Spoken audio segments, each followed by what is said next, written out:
My sister got A+ grades and no job. They called me a failure for an F, but I hired her and humiliated my parents at their own celebration.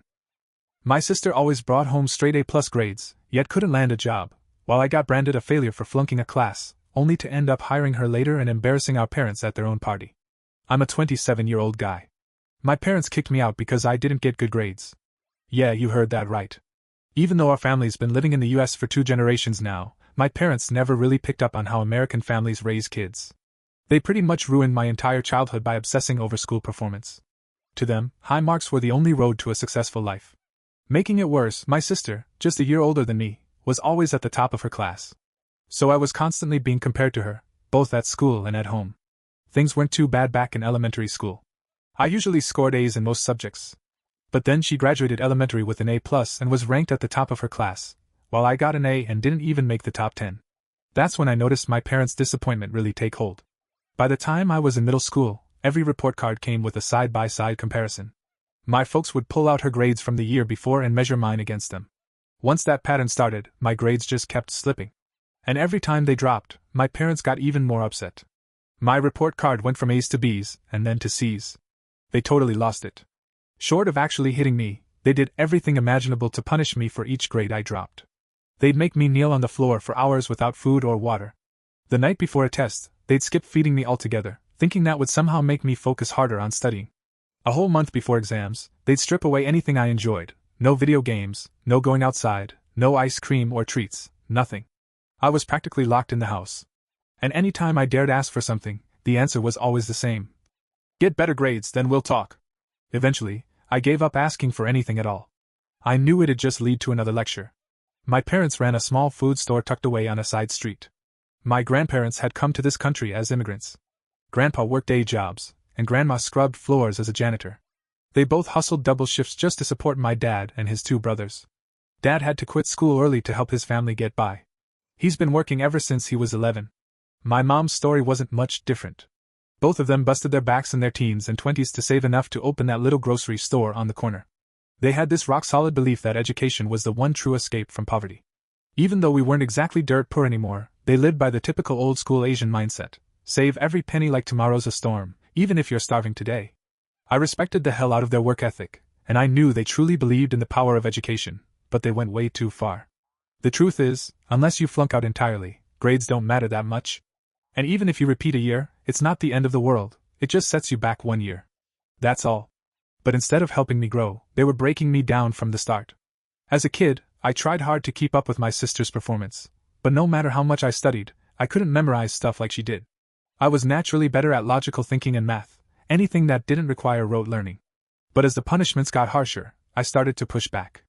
I began ditching classes and hanging out at the park. I even filled out exam papers with dumb jokes and song lyrics, just to get under their skin. They punished me by locking me in the basement with my books, only letting me out when my study hours were up. Weekends and vacations? Forget it. No playing outside. They confiscated all my video games and comics, and never bought me anything new. But I was a clever kid. No matter what they did, I found ways to sneak out. My parents left early each morning for the store and didn't come back until late, so I'd spend those long hours outdoors, running free. Once they figured out what I was doing, they started dragging me along to the shop on weekends and school breaks. They meant it as a punishment, but it backfired. I actually started to enjoy it. I liked talking to customers, helping them pick out cereals, and manning the cash register. My parents didn't like that one bit. They didn't want me anywhere near the store, they wanted a doctor or an engineer in the family. In their eyes, anything less would bring shame to us as an Asian family. One day, I casually said I might want to be a salesman, since I had a knack for persuading people. You'd have thought I told them I wanted to be a clown. They were horrified. To them, sales was a job for the uneducated, and since they were shelling out money for my schooling, they expected me to aim for a real profession, doctor, engineer, something respectable. This tug-of-war went on until I finally did the unthinkable, got an F in my first year of high school. I had to repeat the year, and my parents totally lost their minds. It was like I'd committed some unforgivable sin. They were done trying to fix me. They had no more tricks left, no punishments to invent. At that point, they'd done everything short of physically beating me. The yelling and emotional torture hit their highest point. They told me I was a disgrace, and that I had shamed the entire family. And then they threw me out.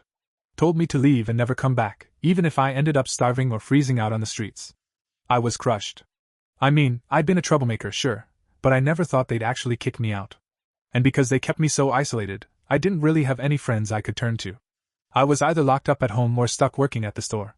Once the initial fear of being homeless faded, something strange happened. I felt free. Like a huge weight had been lifted.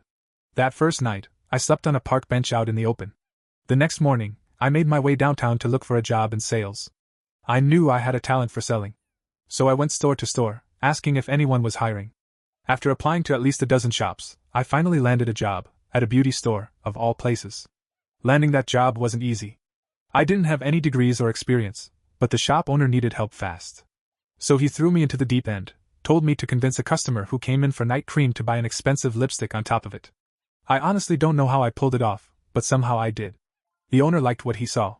He said I had the charm and energy to sell makeup, especially to young women, and that was enough for him to bring me on board. The pay wasn't great, but he let me sleep in the back of the store, which was a lifesaver. As I started boosting sales, I asked if I could earn commission on the products I sold. That little move was the beginning of everything for me. It kicked off my journey into becoming a businessman. Funny thing is, my parents thought making me work at their grocery shop was a punishment. They had no clue how much it actually helped me. That experience gave me something school never could, real-world know-how. I just wish they had looked past test scores and seen what I was really capable of.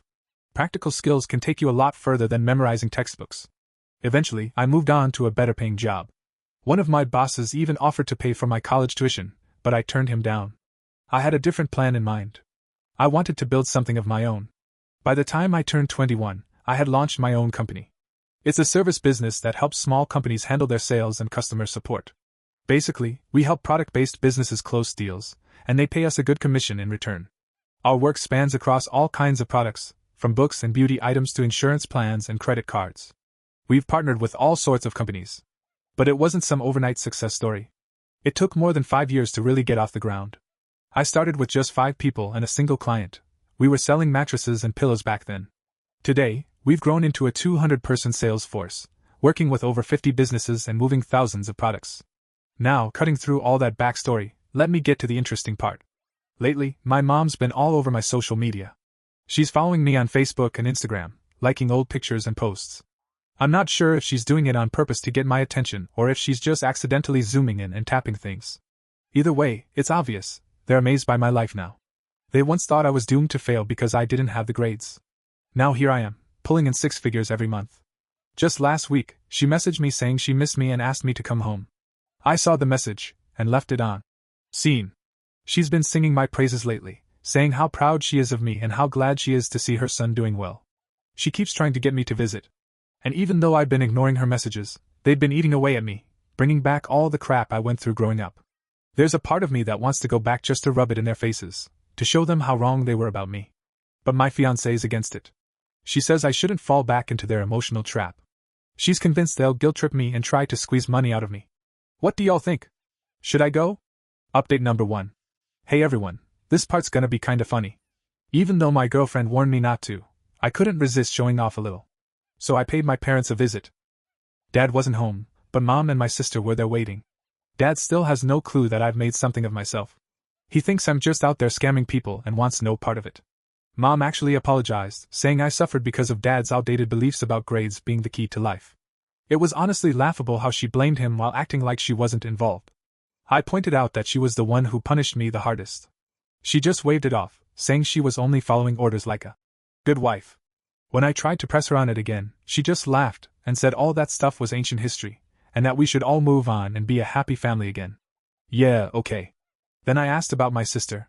Turns out she got her master's in literature, but she's struggling to find a teaching job. She said it's because she lacks communication and social skills. Now, I already knew why she struggled with people, but I played dumb and asked why she thought her great grades hadn't helped her land a job. She straight up blamed our parents. Said she spent her whole life locked in her room, studying nonstop just to make them happy.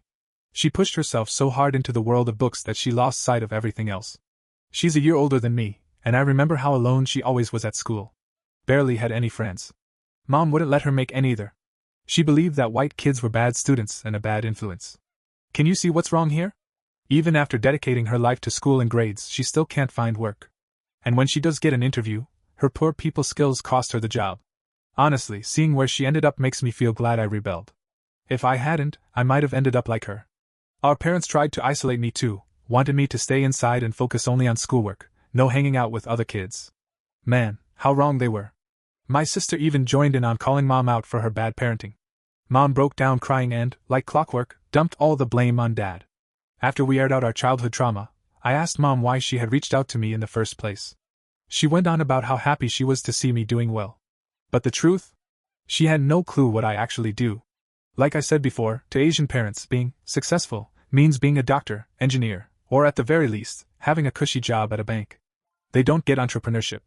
To them, running a business means running a little grocery store, and they hate that.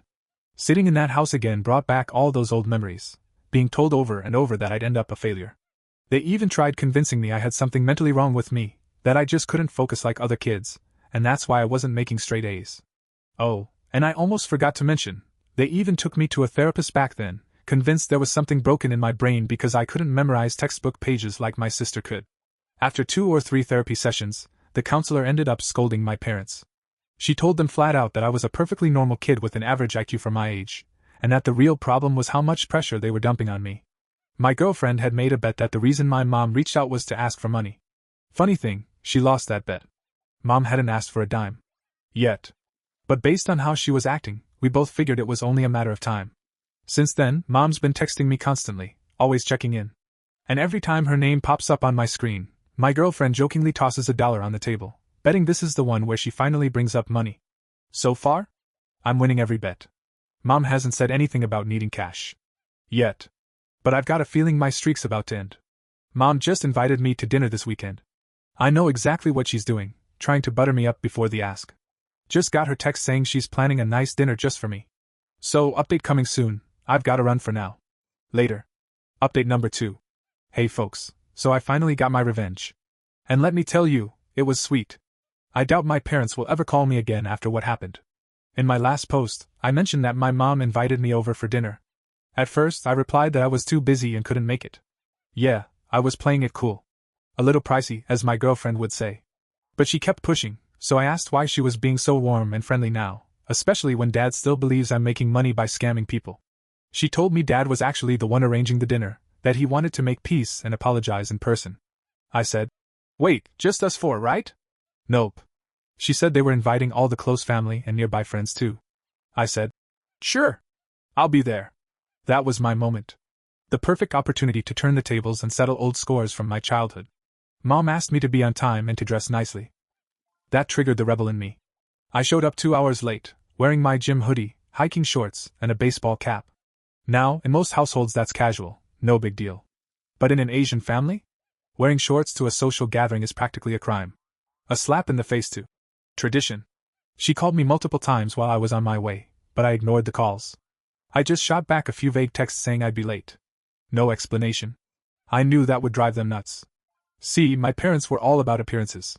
Whenever guests were coming over, they'd spend 2 days scrubbing the house top to bottom, prepping the food list, and making sure every little thing was perfectly arranged. They'd break out the fine china for company. If someone stayed over, they got the best sheets, the fluffiest pillows, you name it. My parents would go all out, claiming it was about respect for guests. Though most of it was just to impress people. They had booked a rooftop section of a fancy restaurant for this dinner. And when I walked in dressed like I was heading to the gym, every head turned. But the awkward stares quickly turned into fake smiles, because now I make more money than anyone in that room. Even though my parents were clearly pissed, they put on a happy face. They hugged me, raised their glasses to toast me, and started bragging about how proud they were. Dad even hugged me for the first time ever. Not that it meant much. It felt forced, like he was following a script. Deep down, I felt bitter. Watching them play the role of supportive parents made me question everything. For a second, I thought maybe I was the one who had been wrong about them all along. But then I saw through it. They were faking it. The place was packed. And for a brief moment, I thought about just eating quietly, keeping the peace, and heading out. But then they started showing off, boasting about my success, my income, my luxurious lifestyle. As if they deserved the credit. That's when I snapped. They were standing there, smiling, acting like they raised me right, claiming they were responsible for the man I'd become. Then, out of nowhere, my outspoken aunt chimed in. "Didn't you two throw him out of the house?" I couldn't help it. I burst out laughing and clapped for her. That took guts. My parents turned red from embarrassment, but quickly recovered. They brushed it off, saying kicking me out was part of some grand plan to straighten me out. Bet their strictness was what helped me succeed. That was it for me. I stood up and said, "You're absolutely right. All credit goes to my toxic parents. You know what the best decision they ever made for me was? Throwing me out. Forcing me to survive on the streets." I paused, then added, "Yep. They knew all along I was gonna be a success story. That's why they told me I'd end up a homeless addict. Or worse, a criminal. You remember that, don't you? You remember taking away my family vacation because of a bad grade? Locking me in a dark basement with barely any food? No windows, no fan, nothing, just me and my school books? And you're right. That must have been the magic formula. Everyone here should try it. Starve and punish your kids until they become millionaires." I threw in a sarcastic, "Cheers," and kept going. Mom tried to cut me off, but I wasn't done. My sister reached out, trying to calm me down, stroking my arm. But I was on fire. There was no stopping me. My parents were crying by the time I finished. And honestly, I think they'd have rather vanished into thin air than face that moment in front of everyone they knew. But I wasn't there to protect their reputation. My sister, just a year older than me, stood there crying too. A few people asked why I seemed to go easy on her, why I still had a soft spot for someone who never defended me. But I don't blame her. She was just a kid too. And if anything, they messed her up even worse than they did me. At least I fought back. I rebelled. I had my moments of freedom. I snuck out, played with friends, carved my own path. She didn't. She followed every rule, lived in her books, and missed out on her entire childhood. I offered her a job at my company and even paid for personality development classes to help her get out of that shell. But honestly, it hasn't helped much. Years of bending to our parents will crush her spirit. She lost her backbone in the process. I told her to work with me for a while, to get her confidence back, build her soft skills, and figure out what she really wants to do. As for my parents, I cut them off completely. I told Mom not to ever reach out again. I only came to that dinner for one reason, and that was to make them feel exactly how they made me feel growing up. Final part of story 1. After that dinner, I blocked my mom. I had no intention of speaking to her again. The only one I planned to keep in touch with was my sister. She messaged me right after the dinner, congratulating me for finally exposing the truth about our parents. She said that what I did that night was the best kind of revenge, because for our folks, it was never really about money or love. It was always about their image. All they've ever cared about is looking like the perfect family in front of the community. And I tore that illusion down. Not long after, a few extended family members and old family friends reached out to me. They told me how sorry they were about what I'd gone through growing up. I told them plainly, I didn't share my story for sympathy. That wasn't the point. I just wanted people to realize that forcing kids to chase grades at the cost of their well-being causes real, lasting damage. We're living proof of what bad parenting can do. Story 2 begins, rewritten intro and first half. Now let me shift gears and tell you about something that's been tearing me up in a completely different way. I'm a 30-year-old woman, and I cheated on my husband. He's 27. I admitted it, I ended the affair, and I begged him to stay. And while he agreed not to divorce me, I don't think I really have him anymore. Not emotionally. At first, I thought he was handling it better than expected. He wasn't yelling or throwing things, just quiet. Too quiet. It wasn't rage. It was this deep sadness that hung in the air between us. I suggested everything I could think of to fix it: couples therapy, individual counseling. I even told him he could sleep with someone else if it would help balance the scale. He wasn't interested in any of it. He said he wanted to try and work things out, and I jumped in head first. I became the perfect wife. Cooking his favorite meals, leaving sweet notes in his coat pockets, buying new lingerie, going all out in the bedroom, whatever I thought might spark some kind of connection again. He smiles. He says thank you. But not once has he told me he loves me since the confession. He doesn't start conversations, doesn't show appreciation, and when I try to initiate intimacy, emotionally or physically, it's like I'm reaching out to a mannequin. Polite, present, but completely detached. I try joking with him. I cry. I get playful. I get seductive. No matter what I do, he just gives me that same hollow smile and gentle tone. He used to be so expressive, so full of feeling. Now it's like he's locked behind glass. All I want is for him to open up. Hell, even if he hates me, I want him to say it. I just need to know what's really going on in his heart. Because I still love him. More than ever. And it's killing me to feel this distant from someone who once held my entire world. Q&A rewritten section. Some people online asked for more details. We've been married for 5 years. The affair lasted a few months. It was with a client of mine, an independent farmer, older guy, maybe 62, I think. I know how that sounds. When I couldn't take the guilt anymore, I ended it. I transferred the client's account to a colleague and cut all ties with him. I've been in individual therapy since. I still don't completely understand why I did it. It felt like my body went on autopilot, and I just drifted into it. My husband knows everything. I confessed. He agreed to stay, and I begged him to let me try and fix things. But since then, it's like he's shut off a part of himself that I can't reach. I go above and beyond to make things right, cooking, gifts, sex, everything. And he's always polite, never raises his voice. But there's this ice beneath the surface, and I can feel it every time I look in his eyes. A couple of nights ago, I called him while he was out.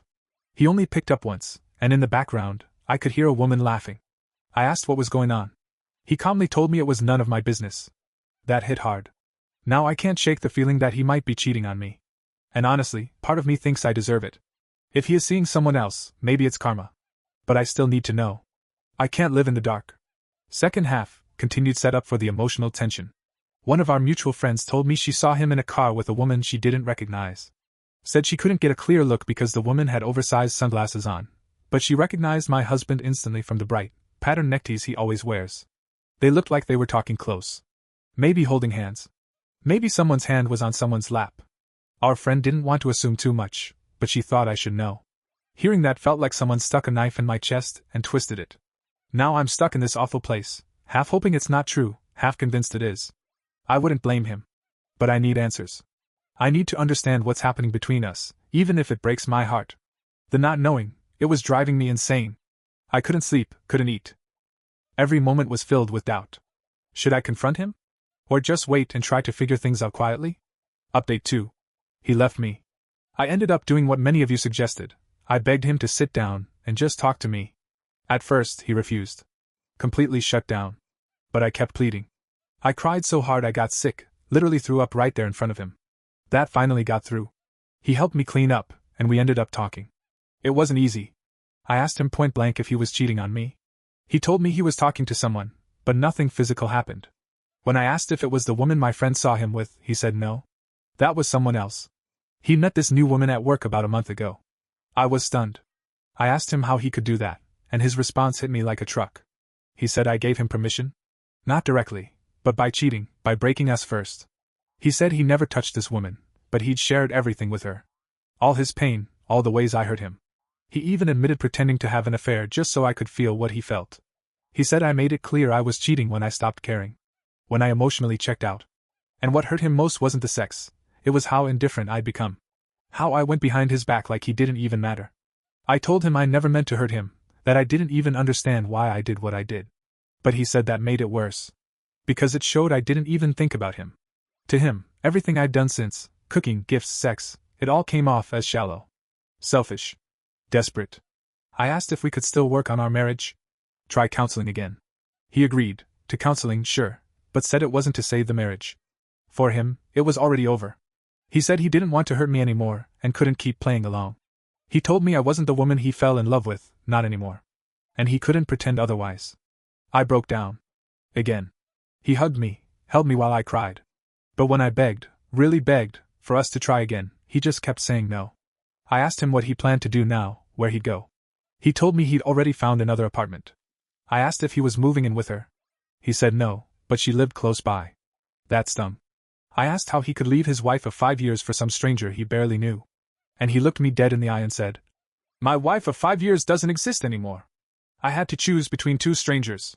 And she showed me more warmth than you ever did." That crushed me. I told him he was being stupid, reckless. That woman might just be using him, might dump him the moment things get real. But that only made him mad. He told me she was already better than me.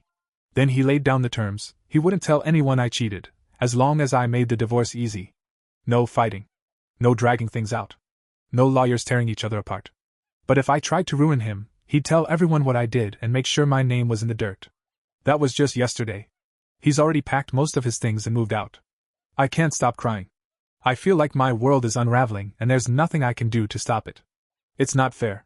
I know I messed up, but this still feels like a nightmare. Final comment from me. I know I was wrong. I won't deny that. I betrayed him. I broke something we built together. But I also think he gave up on me long before he ever said it out loud. He let me hope. He let me try, while deep down, he was already gone. He used me. Let me try to patch a marriage he'd already set on fire. Even after all of it. I still want him back. I can't explain it, but I do. And that woman he's with now? I don't think she's right for him. Maybe it's petty, but I just know it. She doesn't love him like I do. Update 3. Today, I got served the divorce papers. I just sat there, staring at the envelope, thinking, this can't be real. This has to be some kind of sick dream. I'll wake up and he'll be next to me, and all of this will have never happened. 2 weeks ago, he walked out. Said he needed space. I tried to believe he was just sorting things out. I had friends keeping an eye out, just casual check-ins. From what they saw, there was no other woman. No obvious signs of anything serious. So I let myself hope. I told myself maybe, just maybe, he was cooling off, getting some clarity. And maybe, just maybe, he'd come back. But today, that hope died. The papers are official. It's over. I love him. I miss him. Every single day. And now, I have to learn to live in a world without him in it.